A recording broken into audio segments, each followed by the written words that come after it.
all being recorded, even though it's mostly me. All right, hello everyone. Thank you all for being here. Today we're going to talk about WebSockets. And just like a little introduction to WebSockets, like we're not going to get like too in the weeds. Maybe we will. I don't know. But this is mainly just like going over what WebSockets are, how they could be useful, like when you should use them, like how you could implement them, how they work. Like we're just trying to like give you a taste of like what they are because a lot of times when you're on engagements, like WebSockets could be like the perfect thing for whatever use case you need them for. Like I don't know, maybe you need like chat application, right? And it's like WebSockets is like a great application for that.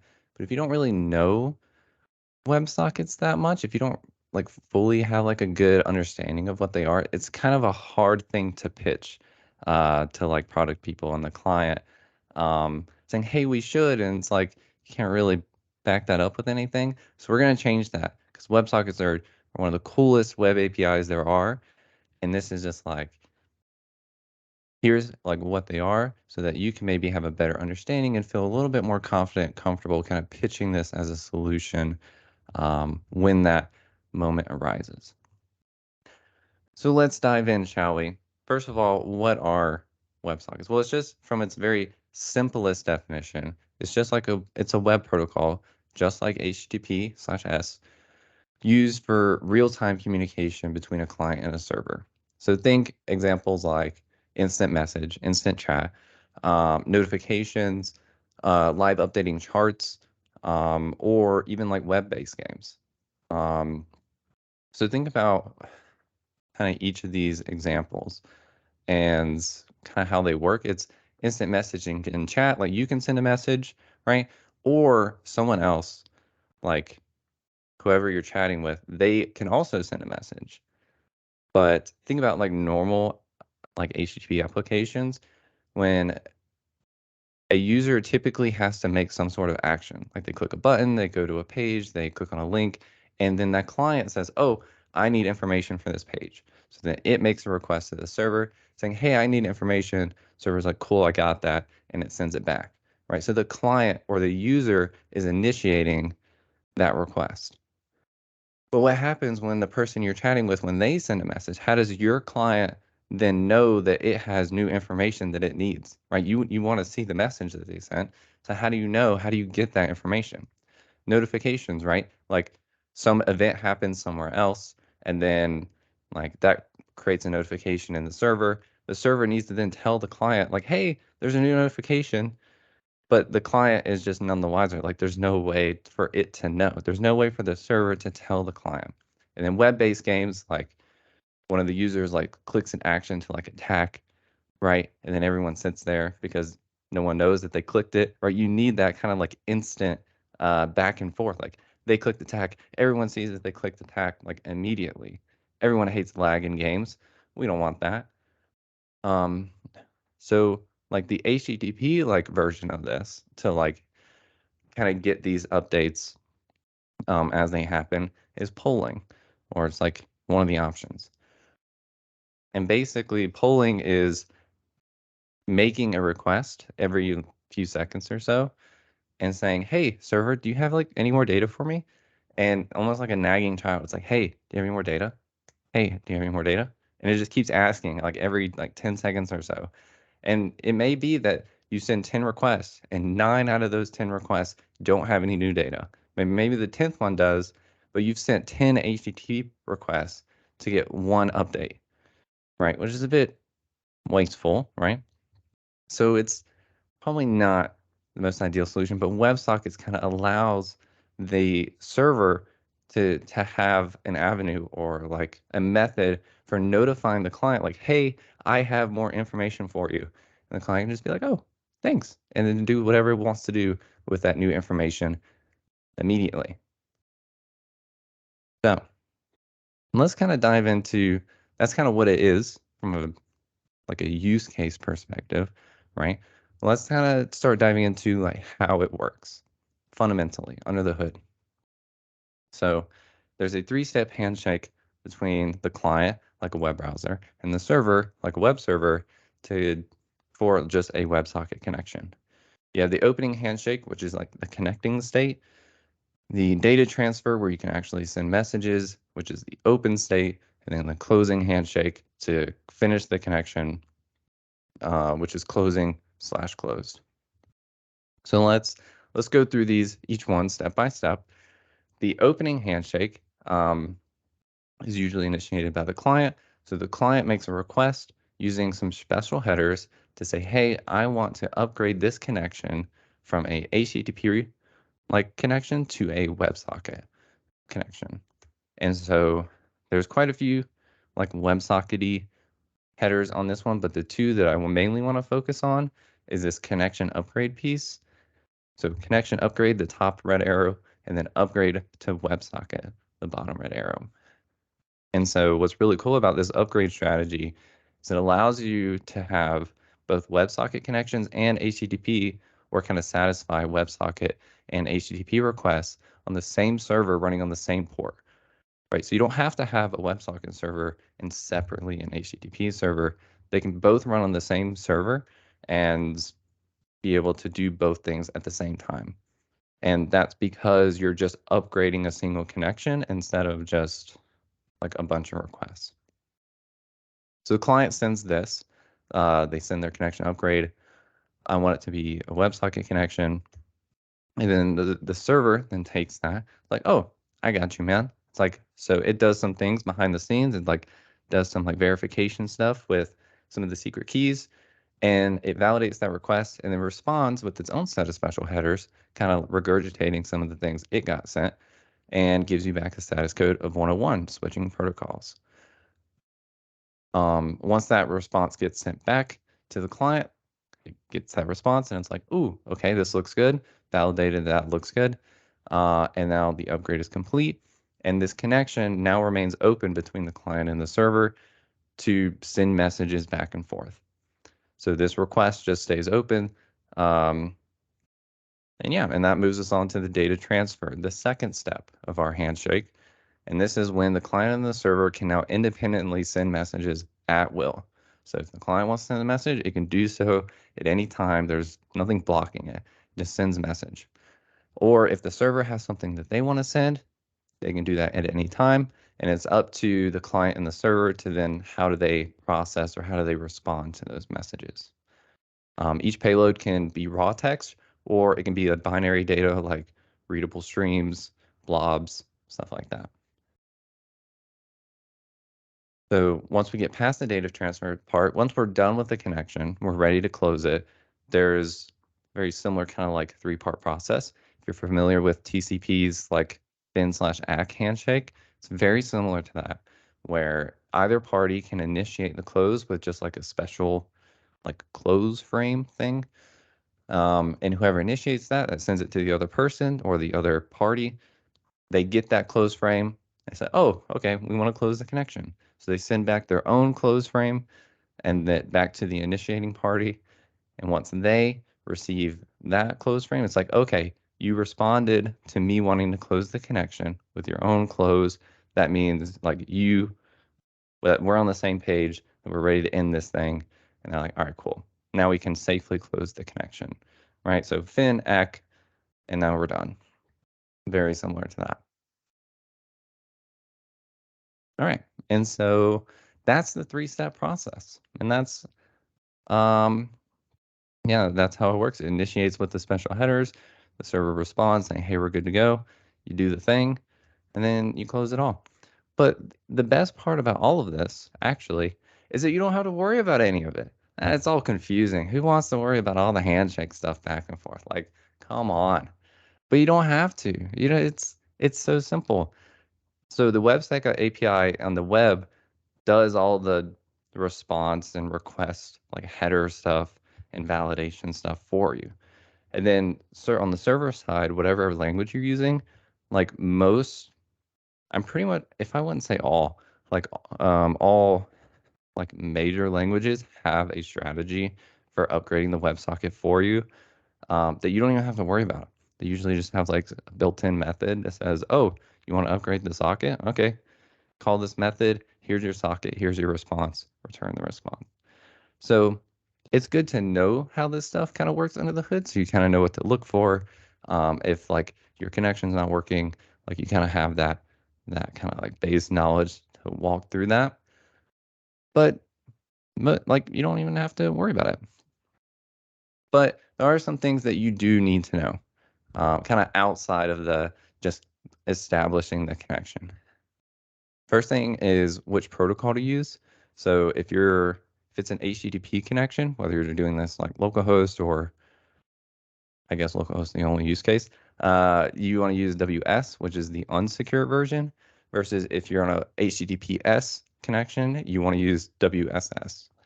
If you try and use WS on an HTTPS connection, it just will not work. It'll just kick you off.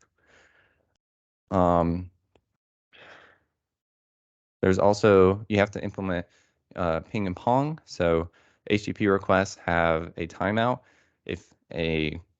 So like any HTTP request, right? If you send a request and the server takes however so long to respond or takes too long to respond, the browser would just cancel the request saying it timed out. So same thing with WebSockets, like you're keeping the request open, the connection open. So if you don't send any messages over that line for a certain amount of time, it'll time you out and close the connection on you. So ping and pong is kind of like the industry standard way of keeping that WebSocket connection open, even when you haven't sent a message in a certain amount of time. You obviously have to handle sending and receiving messages. So how does the client send the message? Like what does that like structure look like? And then once the client gets that message, how does it respond? So you're responsible for kind of like wiring up your own event handlers for all of that stuff. And then troubleshooting, like like how do you troubleshoot when things go wrong? Like how do you figure out like, oh, I sent my message, but nothing's happening? I mean, that's on you, right? It's like once the connection is established, that's on you to figure out. So we'll talk through all these things.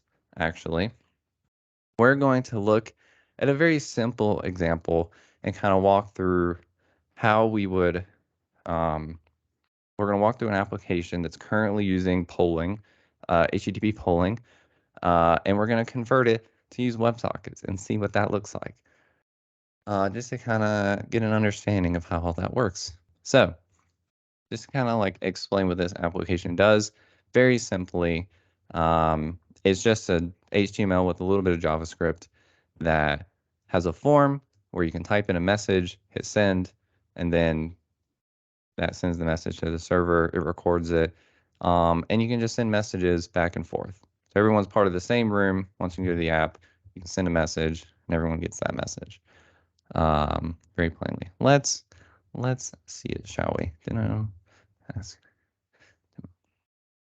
And then the back end is done in Dino. If you don't know what Dino is, it's the successor to Node.js. Has TypeScript built in, which is part of the reason why I love it, and it is just really has a nice, good, simple server. Or it's really easy to just get a simple server hooked up. So let's see this guy, shall we? Localhost 1000. So this is it. Let me open up some dev tools here so that we can see what's happening. I'm going to send a message to my message. I think we're filtering here, so let's go to this guy. So one of these is my message that I sent. And as you can see, yeah, so here's my message. This is just a normal post call with my message. And as you can see, these requests are just coming in because like I said, it's using polling. So let's see what it's doing here. We have our little JavaScript here to get our elements, little helper function that is just for helping populate kind of these messages. So if we come down here, we can type in Firefox wants to talk, right? So it just adds that, and then when the message comes in, it can just populate the list. This is a little helper function for that.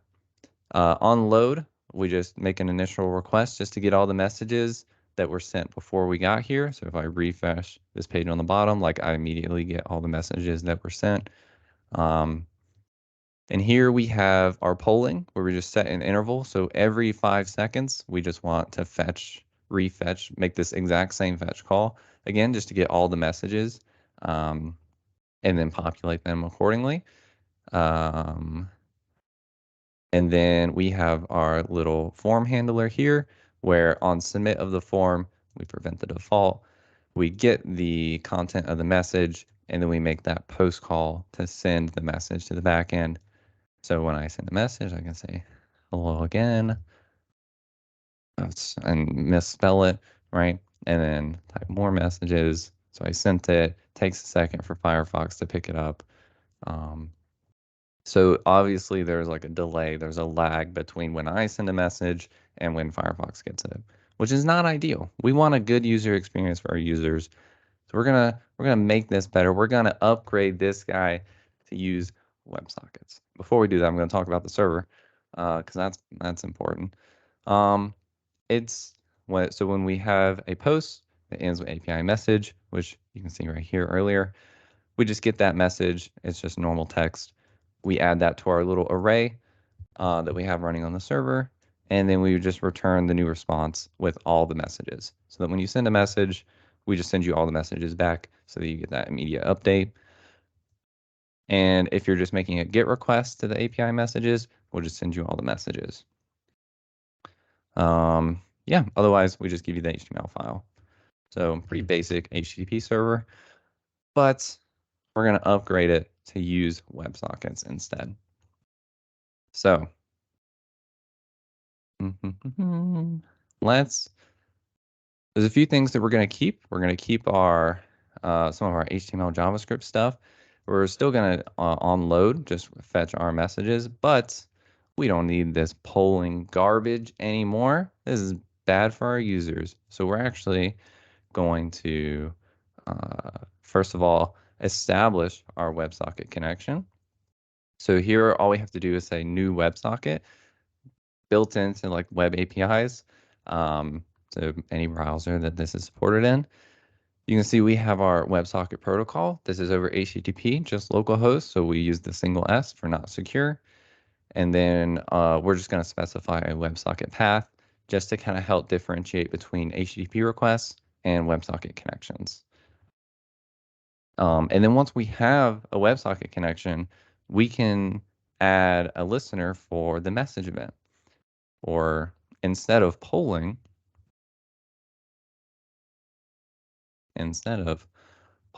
we can listen on this WebSocket. So we can add an event listener for new messages, which just gives us our own little event.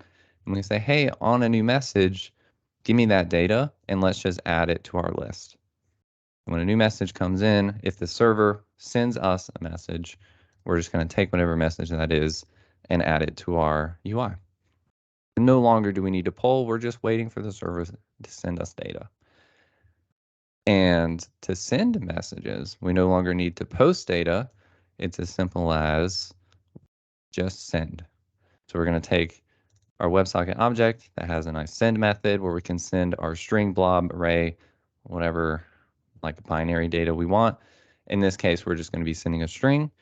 So we're going to send our message to the server, and yeah, hopefully, and that let that message get broadcast to everyone in the room. And that's all the changes we need. So we establish our WebSocket connection with a server. We added a handler for getting those messages, or how we respond to when the server sends us a new message, and we can then send our own messages. So that's the front end side of it, pretty straightforward. And now we need to upgrade the back end to then not only accept WebSocket connections, but also handle receiving and then broadcasting new messages. So we're going to keep, we're going to get rid of that post call since we're not using that anymore. We want to keep this kind of request because we still want to fetch when we first load the page all the messages that were sent previously. But now we're going to add a little handler for when we make that WebSocket request. So right now we're making this new, or when we call this new WebSocket, it's going to make a request with this protocol to this endpoint. So we need to handle that. We can do so like this. So if the request.url ends with that /ws, like we just saw, and our special header upgrade here equals WebSocket. So if you send us that special header that we talked about earlier, or the upgrade, we want to upgrade to a WebSocket connection, then all we have to do is Dino has this nice built-in function for us called upgrade WebSocket that just says, hey, just give us the request and we'll give you back the socket and the response with like everything else figured out. And all you have to do is return the response and then do whatever you want to do with that like socket.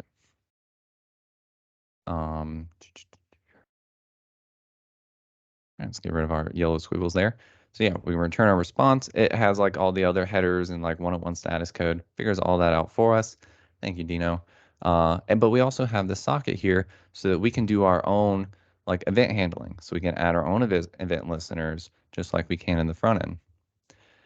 So one of the things that we need to do that's special about WebSockets is that we need to manage our connections, our WebSocket connections to the server, because we can have multiple clients, or we're going to have multiple clients connecting to this server, and we just need to keep track of all of those so that when we need to broadcast a message, we can just, so when we need to broadcast a message, we know who all to send it to.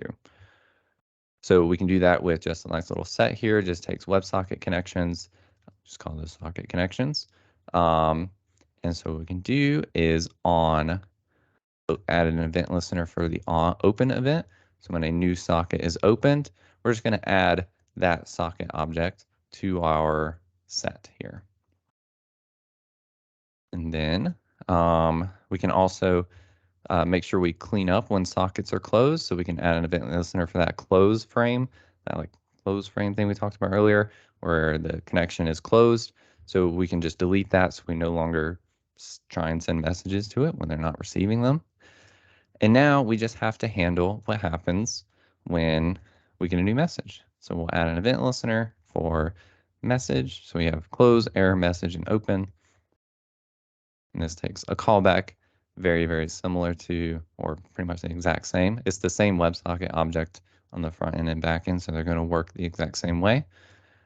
First thing what we're going to do is we're going to add that message to our array. And then we're just going to say socket connection, for all of our socket connections, we want to broadcast this new message to everyone who's connected. So we'll just say socket connections for each socket connection. For each socket connection, we're just going to send that data, socket.send data.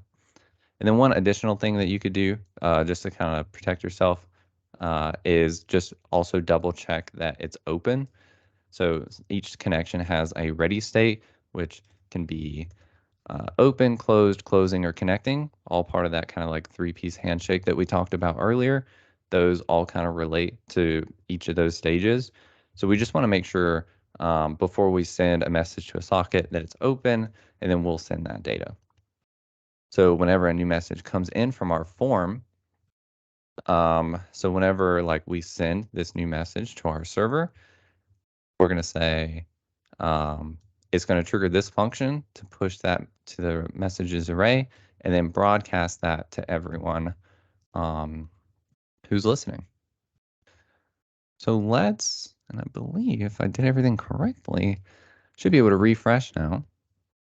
And you'll see that we still have our initial like get messages because we left that guy in. My DevTools back. But what you can also see, we'll just do all for now. If I refresh the page, we also have this WebSocket request here, which has the status code of 101. And so this has you can see that 101 switching protocols, upgrade WebSocket, some of the request setters, connection upgrade WebSocket, just like we saw before. And now we get this cool little messages tab over here. And so if I send a message, Hello, Firefox. We didn't see it immediately updates on the Firefox page, and we can see we sent that message, and we immediately got that message back. So you can see like the green arrow is like outgoing, hello Firefox, and then incoming hello Firefox because the server got our message and broadcasted it to everyone.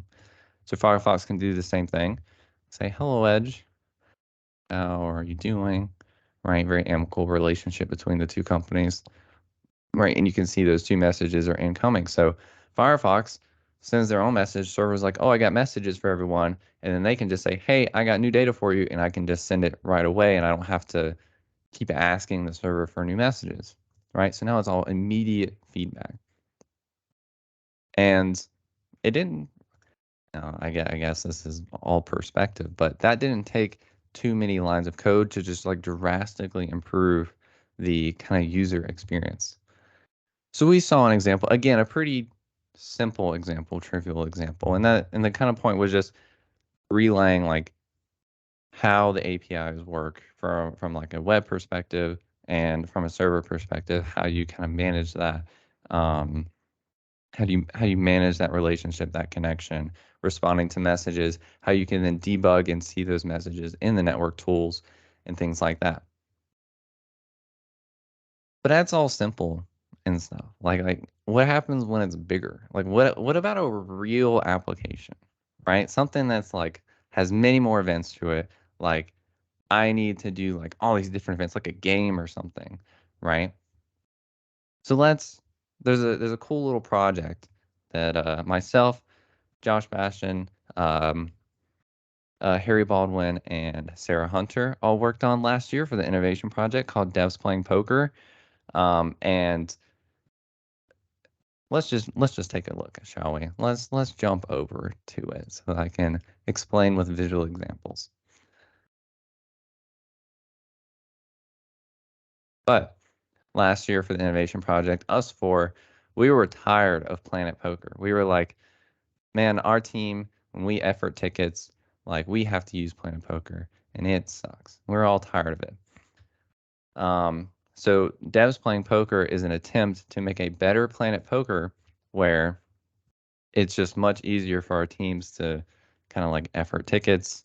Because when you effort tickets in a Scrum team, everyone talks about the ticket beforehand. Then everyone like covers their work and they make a number. They pick a number, and then we all expose what we chose, and we talk about like any differences of what we chose, and then we come to a number. But Planet Poker somehow just like did not do a good job of keeping those connections open and doing those live updates. So we were like, well, we're going to build something better. And so we built Devs Playing Poker. So just to kind of give you a gist of how it works, create a new room, your name. You can do Fibonacci, linear, or yes and no for right sizing. Just select your range of numbers. And then whether or not you want a no vote option, you click done. That creates the room. And then you can kind of share that room code with everyone else. The moderator starts voting, everyone makes a selection, you click stop voting, and then you can see what everyone chose, right? That's basically how it works. And that's all there is to it. You can like add a description if you're into that, and typos, and then everyone kind of sees what everyone's voting on if you want to kind of add that context. But from a fundamental perspective, that's really all there is to it. And the kind of key to its success, right? When I click 2 here, you can immediately see that I made a selection, right? Is because behind the scenes we're using WebSockets to help to kind of like manage all these connections and send these real-time updates. So let's dive into some code for a real world application, shall we? So the front end is built in Solid.js, and the back end is also written in Dino. And I just want to forewarn you, the syntax may look a little weird. Try not to get too caught up on the syntax. I'm just going to walk through the WebSocket specific stuff and just try and compare what we did in the simple example with, or just try to relate what we did in the simple example with what we're doing here. And you'll notice some similarities. Just try not to get caught up in like the signal, the effect, None of that matters. All right, so let's dive into this, shall we? This is the room component. So this is that room that you saw where everyone can kind of, once you're connected to a room that has like a room code, then you're like in this room component where you're actually connected through WebSockets. Otherwise, everything else is just an HTTP request. And so the first thing that we do is we pick the right protocol. Like I said earlier, if you're using HTTPS, you have to use WSS. And if you're not, you have to use WS. So here we're just kind of building that path. We take our protocol, we take wherever we are. So here is like localhost 5000. When it's deployed, it's like devsplayingpoker.com. It just takes that, adds that, and then /WS just to kind of, again, separate HTTP from WebSocket connections. And then further on down, we it's just a URL, right? Like this WebSocket like string thing. It's just a URL. So we can add parameters, we can add search parameters, query parameters, anything, any other contextual data that we need. So here we're just adding the room code. That way we require that you join a room with the room code. And then if you have a user ID, we go ahead and set that as a query parameter. And I'll show you how that's used in a second, but we use that for like if you're trying to reestablish connections to a room. Let's see, let's come down. So here, when we create the signal, basically when the component mounts, when the page loads, kick off that new WebSocket with that WebSocket URL that we built.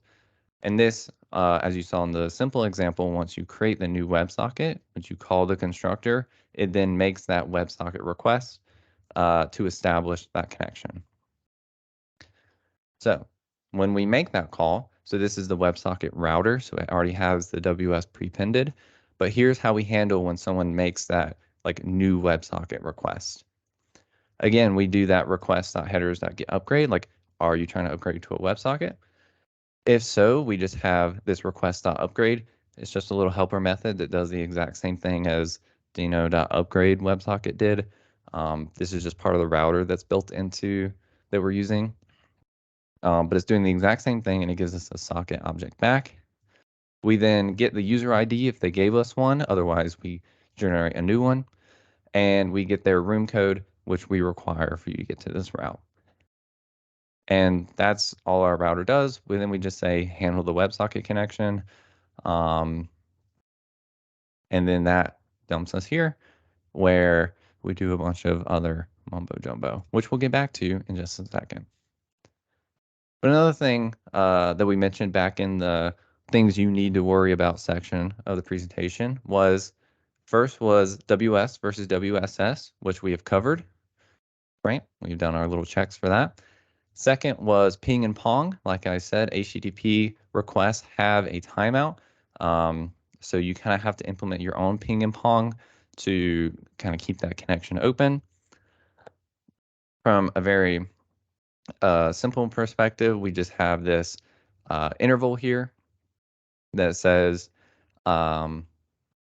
if there's no last response time, which is what it is on load, or we haven't gotten a pong since the last time that we sent a ping. So if not ponged since last time we pinged, then we try and close the WebSocket connection and said, hey, we didn't get a pong. We pinged, but you didn't pong, so we're disconnected and we need to figure our stuff out, right? Otherwise, if everything seems pretty good to go, we reset our ponged flag and we send another ping. So last response timestamp is kind of like anytime we get a new message, we reset it. That way, like you're only sending pings and pongs if you haven't sent any other messages in a while. So that's what last response time is for. And then again, if you haven't ponged to our ping, then we're disconnected. So at the very top level, ping and pong is very, very straightforward. It's just a string that when we send a message, we send very plainly ping. And on the server side, if you send us a ping, we send you a pong, and that's it. It's just that straightforward. And the first thing we do is like check to see if data equals pong. And if it does, we just set our flag, and that is what satisfies the condition up here. So that's our simple ping and pong game just to keep connections established. And we'll show this in just a second when we go back to the UI. Or I guess we could do that now. Why don't we? So if I start a new room, I just ask at least one guy to join. Open up Dev Tools here. We'll see our ping and pong in action. So network, WebSocket, start a new connection. So here we have our handshake, which we'll get to in just a second. But if I think it's like 10 seconds that we go without sending a message, then we'll kind of get like our ping and pong back and forth. And I'll continue to stall until those 10 seconds kind of elapse. There it is. So we sent a ping, right? 10 seconds has elapsed. We didn't get a message. So we sent a ping. Our server responds to the pong. We're good to go. We're still connected. Sweet. All right. So now we just have like on open, we have a little indicator thing that you just saw. This guy up at the top. That way you just know whether you're connected or if it's freaking out. Just a little bit of feedback, and you can kind of click that to reset your connection. So on open, we just set the status to connecting. But the real meat and potatoes is how we respond to messages. So once again, we have our WebSocket, we had our event listener for the message event. And this is kind of how we parse the different events that the server can send us. So on the client side or the web side, the server can send us a message, and we have to be able to respond to that message or take the data that they're giving us and do whatever it is we need to do with it.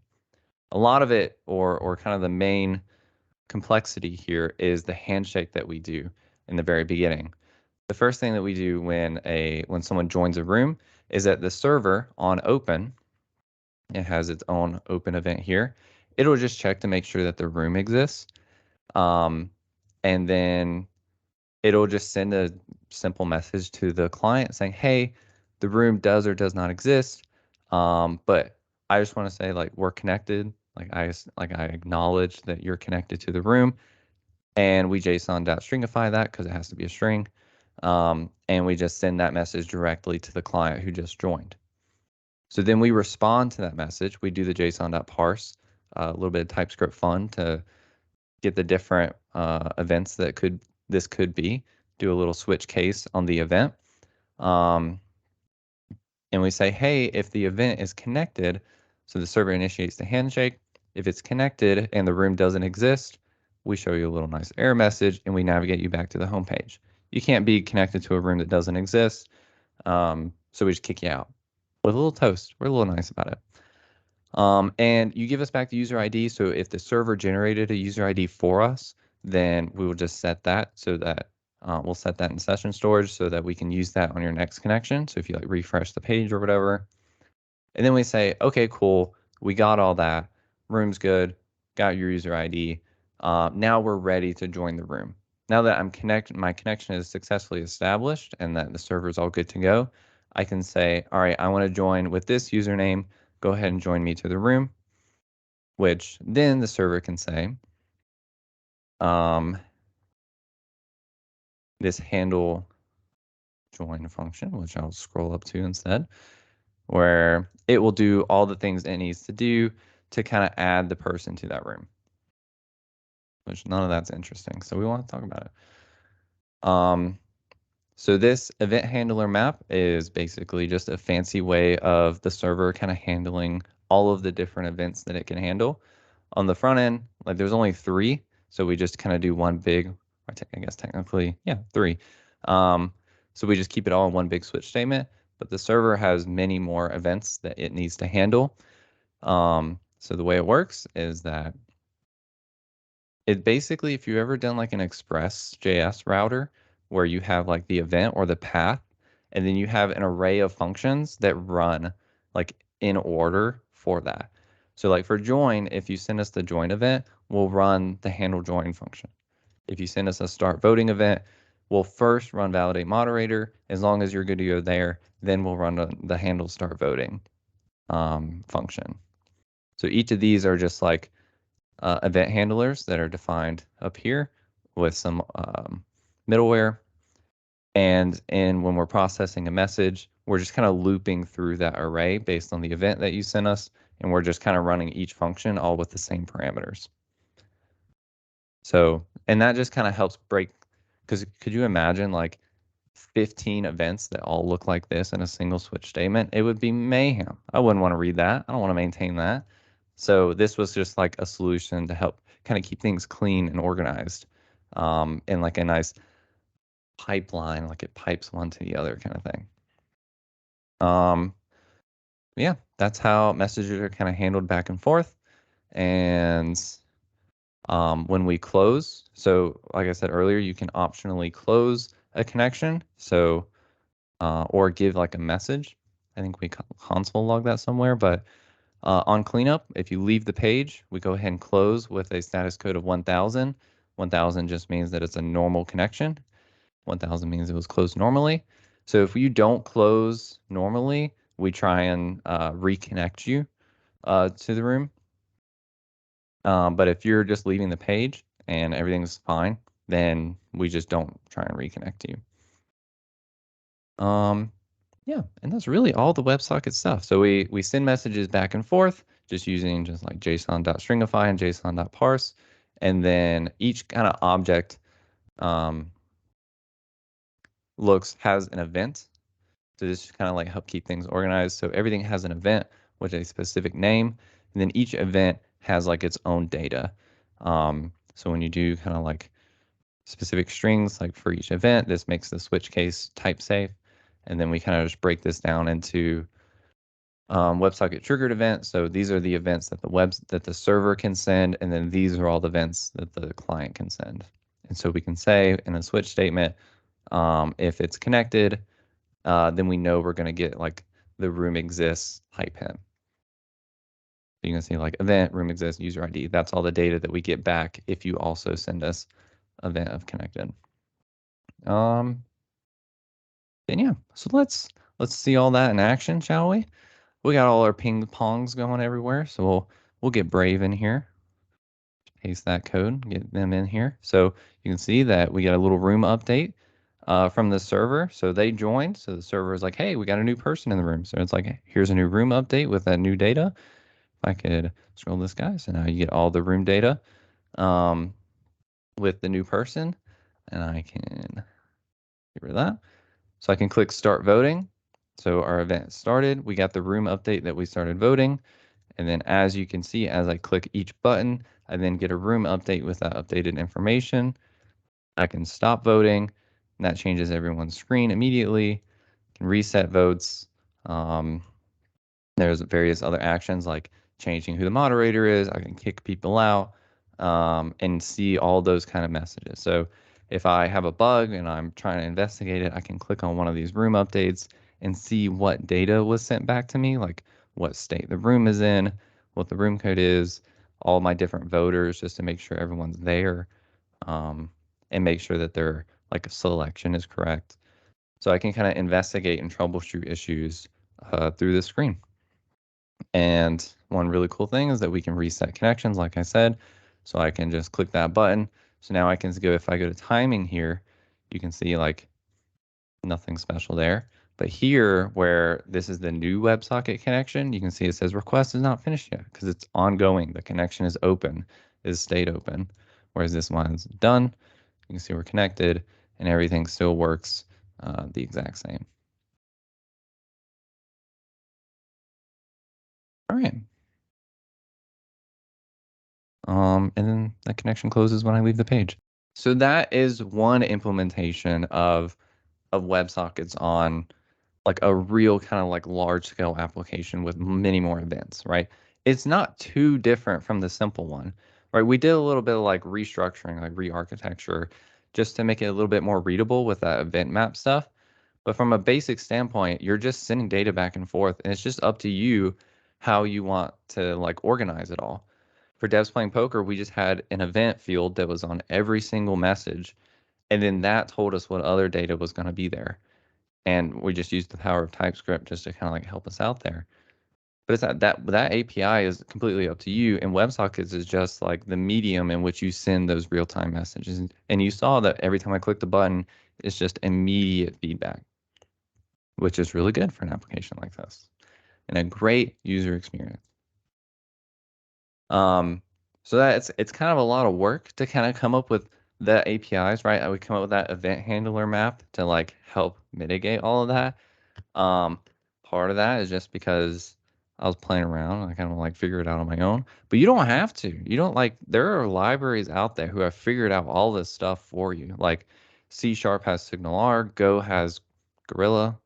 Go and Java, I don't know, but Java has Tyrus. And in JavaScript, you have Socket.io. I've used Socket.io for other projects, and it kind of helps solve some of that complexity of just like when this event happens, I want to run this code. So it just allows you to register functions to be triggered when events happen, right? And it kind of does some of that API like architecture stuff for you.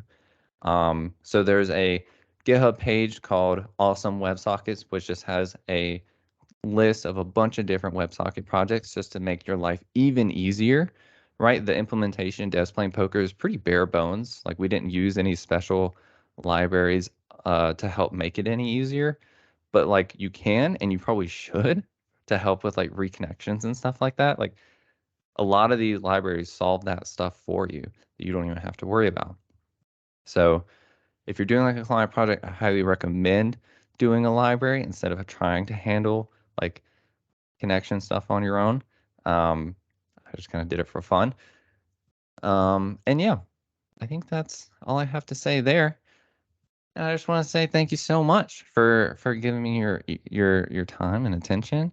I hope you found this insightful and somewhat helpful, and maybe I helped better understand WebSockets. Um, if you have any questions, like feel free to reach out to me on Slack, or I can take questions right now for the last 10 minutes that we have. Um, so if anyone has any questions, feel free. Otherwise, thank you all so much for being here. I really appreciate it.